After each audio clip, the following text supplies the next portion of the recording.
June 15. நமது அனுதின மன்னா ஊழியங்களின் வாழ்த்துக்களுடன் இன்றைய நற்செய்தி.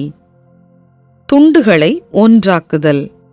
இன்றைய வேத வாசிப்பு பிலிப்பியர் 1 அதிகாரம் வசனங்கள் 3 முதல் 6 வரை.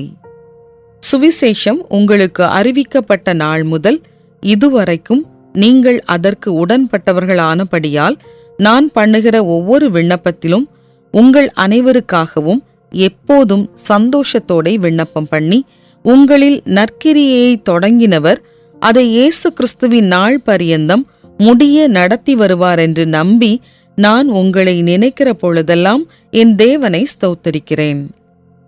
குறிப்பு வசனம்: நான் உங்களை நினைக்கிற பொழுதெல்லாம் என் தேவனை ஸ்தோத்தரிக்கிறேன்.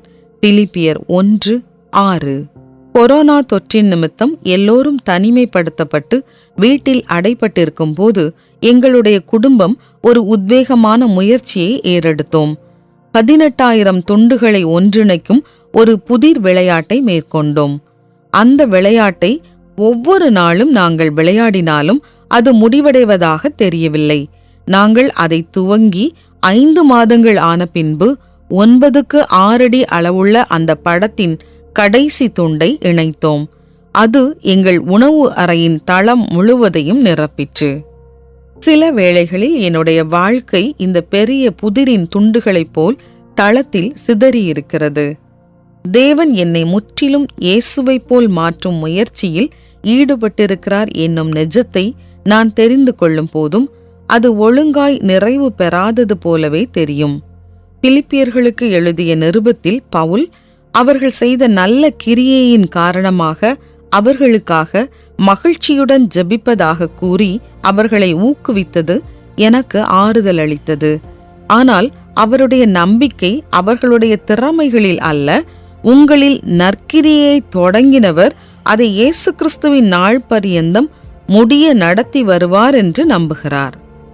தேவன் அவருடைய கிரியையை நமக்குள் நிறைவாக்குவார் என்று வாக்களித்திருக்கிறார். அந்த புதிரை போல் நம்முடைய வாழ்க்கையில் அதிக கவனம் தேவைப்படுகிற காரியங்கள் இருக்கலாம். சிலவைகள் எந்த வளர்ச்சியும் இல்லாமல் தேங்கி இருக்கலாம்.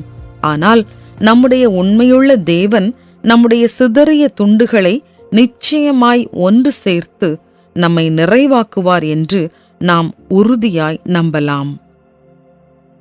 தேவன் நம்முடைய வாழ்க்கையில் கிரியை செய்து கொண்டிருக்கிறார் என்பதை நீங்கள் எப்படி நம்புவீர்கள்? உங்கள் வாழ்க்கையில் துண்டுகளாயிருந்த எந்த பகுதிகளை அவர் ஒன்றிணைத்து அழகாய் மாற்றியிருக்கிறார்? பரலோக பிதாவே, நீர் என்னுடைய வாழ்க்கையில் செய்யும் கிரியைகளை காணும்படிக்கு விசுவாச கண்களை எனக்கு தந்தருளும். ஆமென்.